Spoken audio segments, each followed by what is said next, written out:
영성에 영향을 미쳐서 장로교를 세운 칼빈이나 또 루터나 이런 분들에게 굉장히 영향력을 크게 미쳤던 그런 분입니다. 그런데 이분이 청년 시절에는, 젊은 시절에는 그렇게 하지 못했습니다. 굉장히 방탕한 삶을 살았던 그러한 삶을 살았습니다. 그래서 17살밖에 안 된 결혼 전에도 아기를 하나 낳은 사람이고, 그 일로 인해 가지고 그의 어머니 모니카가 그의 아들과 절교를 선언하는 그런 일까지도 있었던 사람입니다. 그런데 그 이후에 32살이 되어졌을 때에 설교를 들으면서, 특별히 로마서 13절에 있는 말씀을 들으면서 크게 부딪힘이 있었습니다. 로마서 13절에 있는 말씀을 여러분 잘 아시는 것처럼 방탕하거나 술 취하지 말며 음란하거나 호색하지 말며 오직 주 예수 그리스도를 믿고 정욕을 위하여 육신을 도모하지 말라. 이 말씀이 그 방탕하게 살아가고 있던 어거스틴에게 크게 와서 닿았던 것이죠. 그 말씀 앞에서 회개한 이후로 그런 사람이 변화되기 시작했습니다. 하나님 말씀을 열심히 읽으며 기도에 힘을 기울이며 그러면서 이제 사람이 변화되어지게 됐는데, 그때에 이 어거스틴이 늘 찾아다니던 술집이 있었습니다. 그 술집 여자를 우연히 만나게 됐는데, 그 술집 여자가 이야기하기를, 아니 요새는 왜 이렇게 찾아오지 않냐고 늘 다니던 그 사람이 아무리 이상하지 않냐고 얘기했더니 어거스틴이 그 사람의 이야기를, 옛날에 어거스틴은 이미 죽었습니다. 지금의 나는 새 사람이 되었기 때문에 더 이상 술집을 찾아가지 않습니다. 이렇게 이야기를 했다는 거죠. 옛사람이 새 사람으로 바뀌었다는 것입니다. 오늘 주보에 묵상하는 삶의 내용에 그 내용이 실려져 있습니다. 한번 보시고 하나님의 은혜를 나누시기 바랍니다. 오늘 말씀을 보게 되면 오늘 말씀 제목이 보라 새 것이 되었도다 라는 그런 이야기를 사도 바울이 외치고 있습니다. 사도 바울이 오늘 본문에서 이야기하는 보라 새 것이 되었도다 하는 그 의미가 무엇인가, 도대체 무엇이 변했다는 것인가 하는 것을 한번 살펴보며 한 은혜를 나누기를 원합니다. 무엇이 변했다고 하냐면 사람이 변했다는 사실을 이야기하고 있습니다. 사람이 변했다, 특별히 자기 자신이 변했다라는 사실을 고백하고 있는 내용입니다.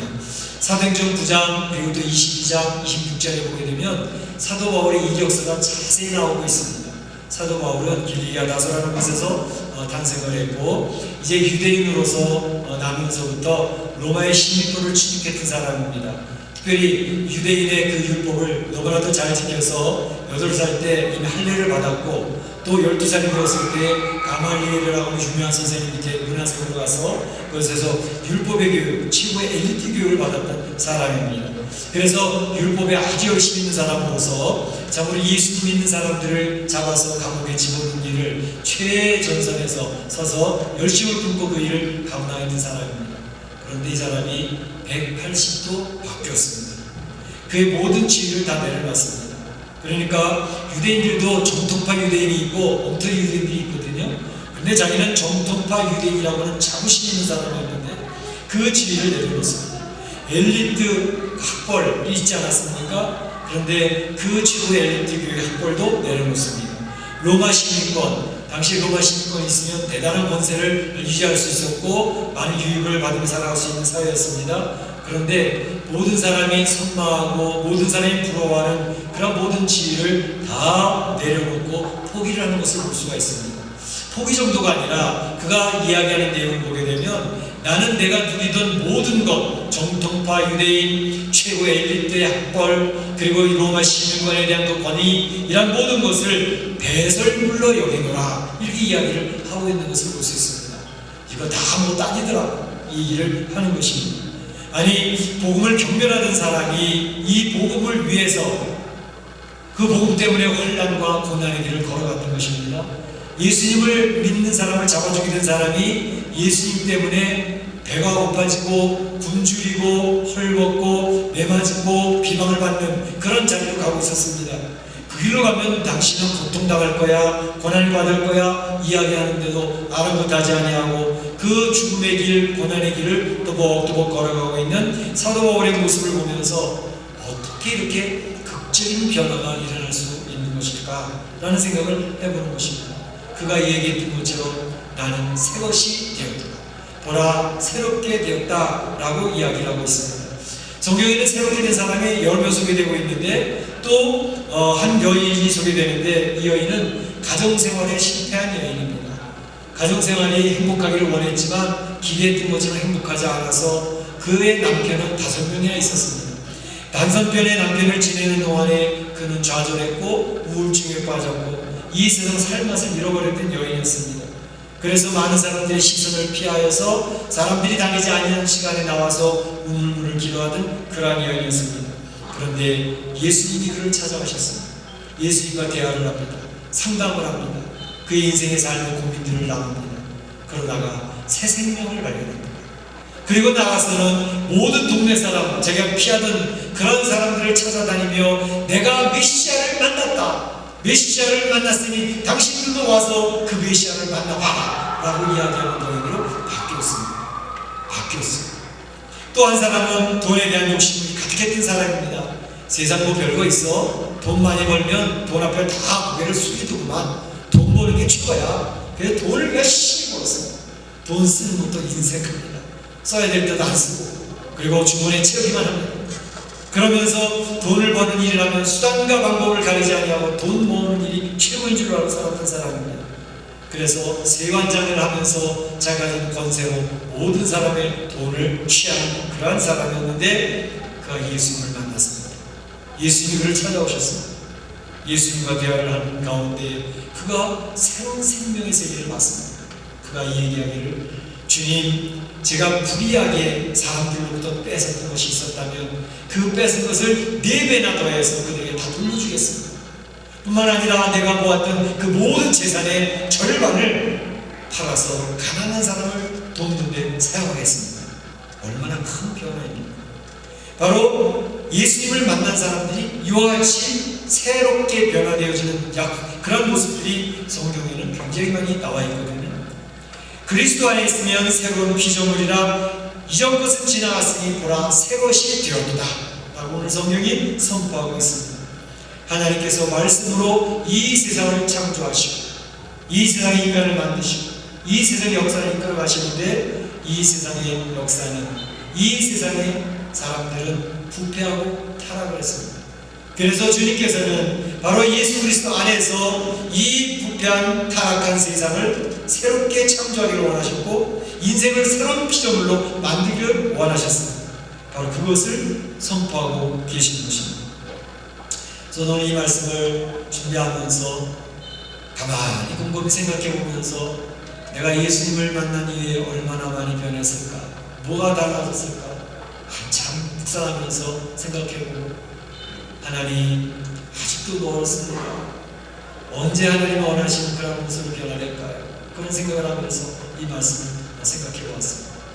우리 사랑하는 성도들이 한번 이 말씀을 들으면서 예수님 만난 다음에 여러분들은 얼마나 변했습니까? 얼마나 새로워졌는지 한번 체크해보시면 좋겠습니다. 그야말로 예수님 만난 이후로 오늘 성경에서 사도 바울이 내가 새롭게 변했다.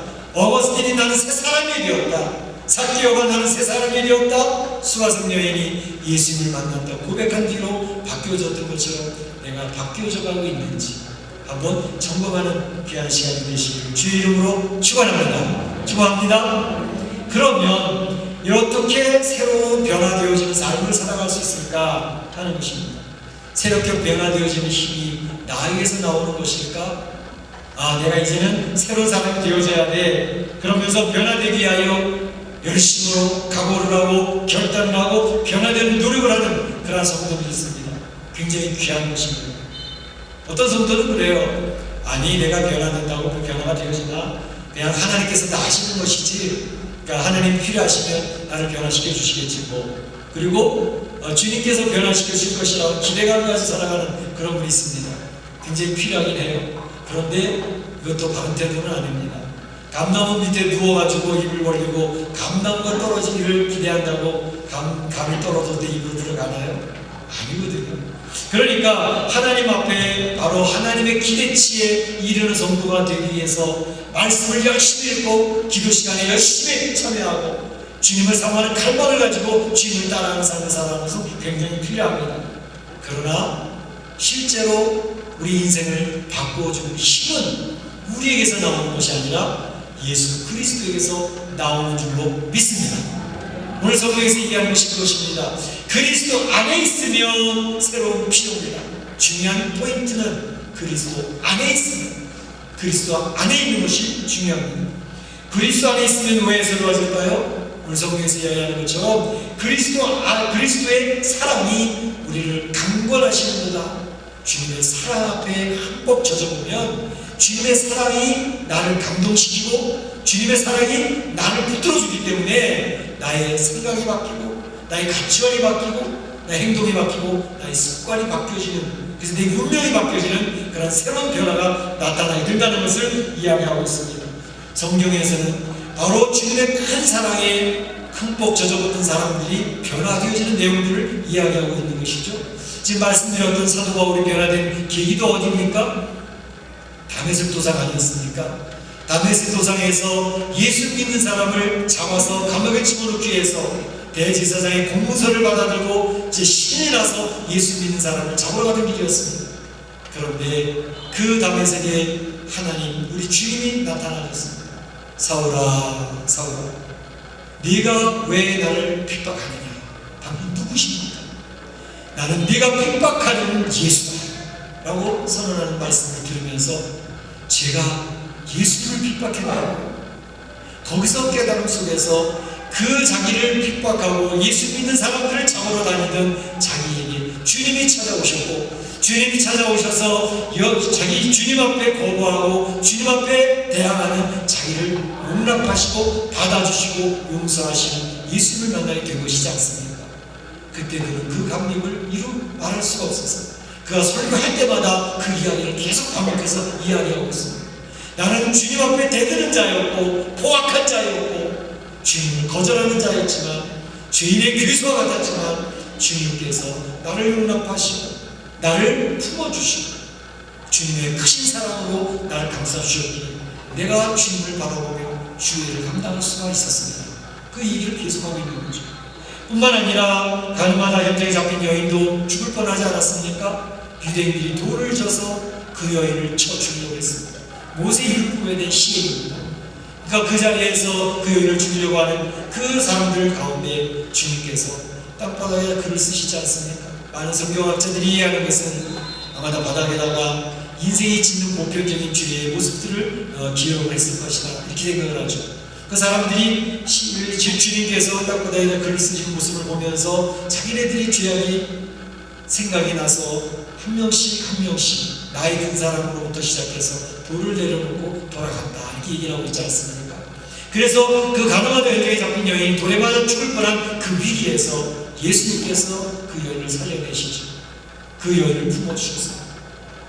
이 여인이 주님의 놀라운 사랑을 경험하면서 주님, 저는 주님만 따라 살겠습니다 라고 변화되는 그런 역사가 있지 않았습니까? 뿐만 아니라 주님을 열심으로 섬기겠다고 충성 다짐하던 사람이 있었죠. 어느 누가 주님을 건드리겠느냐고 제가 보호해드리겠다고 큰 소리치며 다짐하는 베드로, 여인 앞에서 세 번이나 부인하면서 처참하게 무너지는 모습이 있었습니다.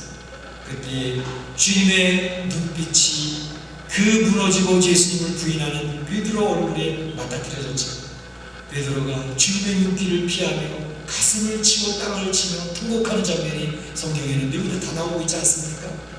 그런데 주님이 그 주님을 부인하고 주님을 떠나던 이 베드로를 주님 찾아오셔서 그에게 물고기를 잡아주시면서 또 먹을 것을 주시면서 사역을 이를 품어주시면서 베드로야 내 양을 찾아 네가 나를 사랑한다면 내 성도들을 돌봐줘라 부탁하는 주님의 그 사랑을 기억을 하고 그가 하나님 앞에서 완전히 변화되어진 그러한 역사가 있었던 것을 우리는 기억을 합니다. 바로 주님께서 우리를 사랑하시고 우리를 돌봐주시기 때문에 우리가 그 안에서 이제 변화될 수 있다라고 하는 사실을 이야기하고 있습니다. 우리가 아직 죄인되었을 때 그리스도께서 우리를 위하여 죽으심으로 바로 하나님께서 우리에게 대한 자기의 사랑을 확증하셨느니라 로마서에서 이야기하고 있죠. 그러니까 우리가 의인 되었을 때 우리 선택해 주신 게 아니라 우리가 죄인 되었을 때 형편없는 자리에 있을 때 하나님 앞에 대항하고 있을 때 그때 하나님 우리를 택해 주시고 주의 놀라운 사랑으로 덮어주셨다는 것입니다. 어느 누가 나를 위해서 죽어주겠습니까? 혹시 우리 부모님이 나를 위해서 희생할까? 그럴 수도 있지만 그렇지 않은 경우가 더 많지 않습니까? 그런데 예수님께서는 바로 나를 위해서 십자가로 나가셔서 그 모욕과 수치를 당하시면서 그 생명을 이제 주셨다는 것입니다. 주님의 그 사랑이, 주님의 그 희생이, 주님의 나를 위해 죽으신 그 희생이 나를 바로 감동을 시키는 것이고, 그 주님의 용서가 우리를 붙들어주고 있다는 사실을 경험하게 될 때, 주님의 사랑을 체험한 성도는 주님 앞에 마음이 저리움을 느끼지 않을 수가 없습니다. 우리 사랑하는 성도 여러분이 신앙생활 하면서 예수를 만납니다. 예수님께서 나를 사랑하셨구나, 자신의 생명을 희생하시면서까지 나를 품으셨구나 하는 그런 사랑을 느낀다면 우리는 그 사랑의 근본에서 변화될 수밖에 없다라고 하는 것입니다. 오늘 우리 사랑하는 성도들이 이 예배 시간에 주님 앞에 고백을 한번 해보시기 바랍니다. 주님 사랑해요. 주님 사랑합니다. 주님 사랑해요.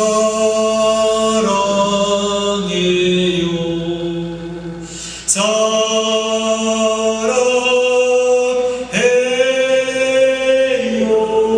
주님 사랑해요. 우리 성도들의 신앙습니다. 주님 사랑해요. 형편없고 부족하고 주님만 그렇게 안 되는 나를 사랑해 주셔서 주님의 생명을 끊어주시고 사랑해 주셨으니 감사합니다. 그 사랑이 체험해 주면 우리는 주님을 향하여 나아가게 될 줄로 믿습니다. 그렇게 되시기를 축복합니다. 자, 주님의 사랑을 체험해서 이제 새로운 피조물이 된 사도 바울이 무엇을 고백하고 있나 보세요. 이렇게 얘기를 합니다. 고린도 교회 성도들 앞에 우리가 그리스도를 대신하여 그리스도의 사신이 되지 않았느냐라고 얘기를 하고 있습니다. 그리스도의 사신. 그 고린도 교회 성도들을 향해서 우리는 그리스도의 사신이요, 우리는 그리스도의 편지요, 우리는 그리스도의 냄새를 풍기는 사람들이다 라고 이야기하고 있는 것을 볼 수 있습니다. 무슨 말이죠?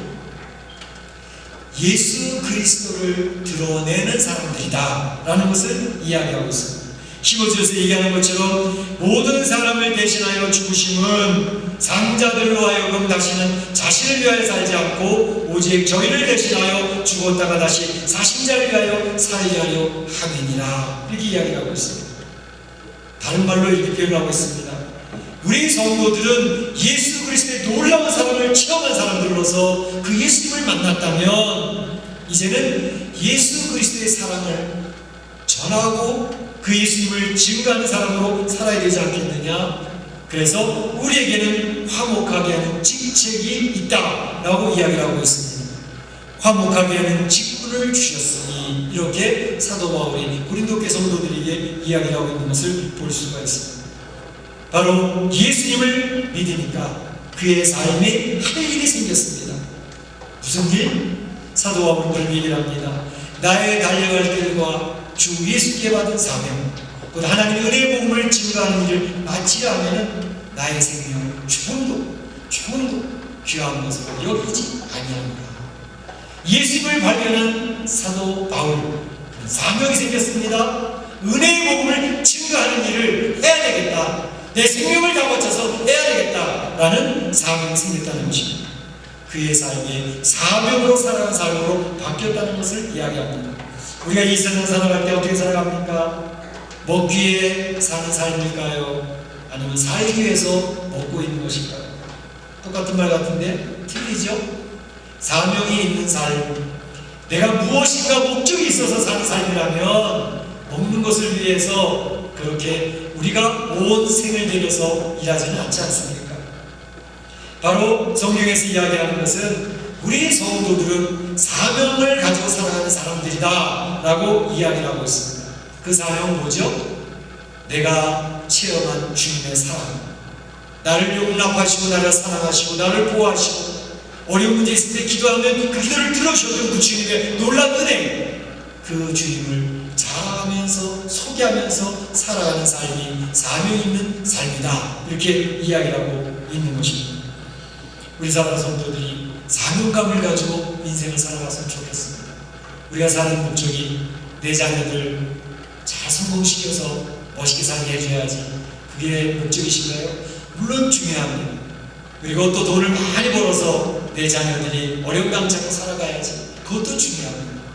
그런데 그것보다 중요한 것은 바로 예수님을 자녀에게 소개하고, 예수님을 내 가족에게 소개하고, 예수님을 못 만난 사람들에게 예수님을 만나게 하는 중매쟁이로 살아가면서 예수님 때문에 그들의 문제를 해결받고 그들이 인생에서 행복하게 살아간다면 이것처럼 귀한 일이 어디 있겠습니까? 우리 사랑 성도들이 예수님을 소개하는 중매쟁이에 화목하게 하는 직분을 감당하는 성도들이 되시기를 주의 이름으로 축복합니다. 축원합니다. 이제 한 가지 예화를 드리고 말씀 마치고자 합니다. 그래서 이 라디오 방송이나 TV 방송 새롭게 하소라는 프로그램 있지 않습니까? 새롭게 하소서 거기 이제 성도들의 소개가 되어지며 간증하는 그런 얘기가 나오는데, 박흥진 장로님이라는 분이 나와서 간증했던 내용 중에 하나입니다. 이 박흥진 장로님이라는 분은 교도소에서 고위 관리로 계셨던 분입니다. 그리고 사형 집행도 여러 차례 했던 그런 분인데, 그가 기억하고 있는 어떤 사형수의 이야기를 간증을 하는 것을 듣게 되었습니다.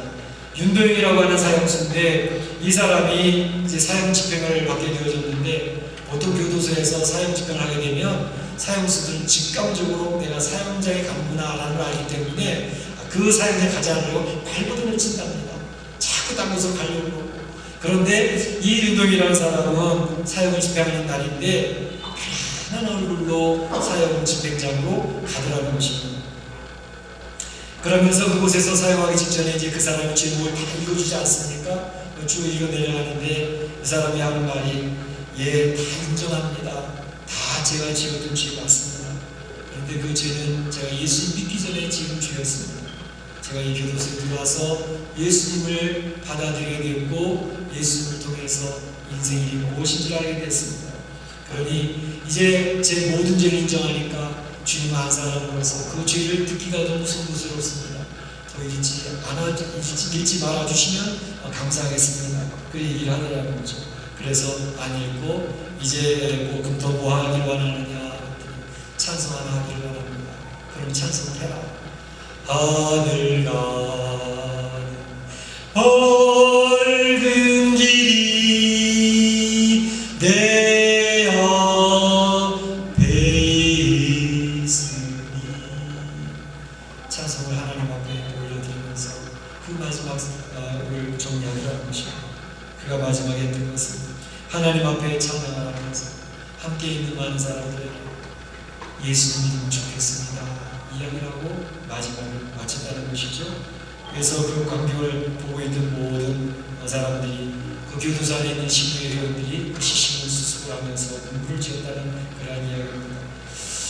바로 새 사람이 되어진 마지막 모습을 볼 수가 있습니다. 우리 인생 잠시 잠깐 흘러가는 인생입니다. 우리가 이 인생을 어떻게 사느냐에 따라서 정말 멋진 주님 앞에 영광 돌리는 인생이 될 수도 있고 평범하고 그냥 가까운 그런 인생이 될 수도 있습니다. 오늘 사도 바울은 고린도교회 성도들에게 그것을 부탁합니다. 보라, 예수님 안에 있으니 새롭게 되었다 이야기를 합니다. 예수 그리스도의 사랑 때문에 그렇게 변화가 되어졌다고 이야기합니다. 예수를 믿은 성도들에게 주어지는 사명의 삶은 내가 만난 예수를 증거하며 사는 것이다 얘기합니다. 우리 사랑 성도들이 이와 같이 멋진 인생이 되어지시기를 주의 이름으로 축복합니다. 축원합니다. 이 시간에 다 같이 한 목소리를 기도하겠습니다. 오늘 받은 바 말씀 가운데 내 마음에 자리 잡은 말씀이 있다면 그 말씀을 붙들고 기도하시길 바랍니다. 기도합니다. 사랑의 하나님 감사합니다. 오늘 사도 바울이 이야기했던 것처럼 그리스도 안에 있으니 이제 새 것이 되어졌다고 이야기합니다. 참으로 이 사도 바울이 예수를 믿는 사람을 잡고 잡아가는 사람이었지만 예수님을 만나 예수님의 사랑을 받고 나서 예수님의 용서와 예수님의 은혜를 체험하고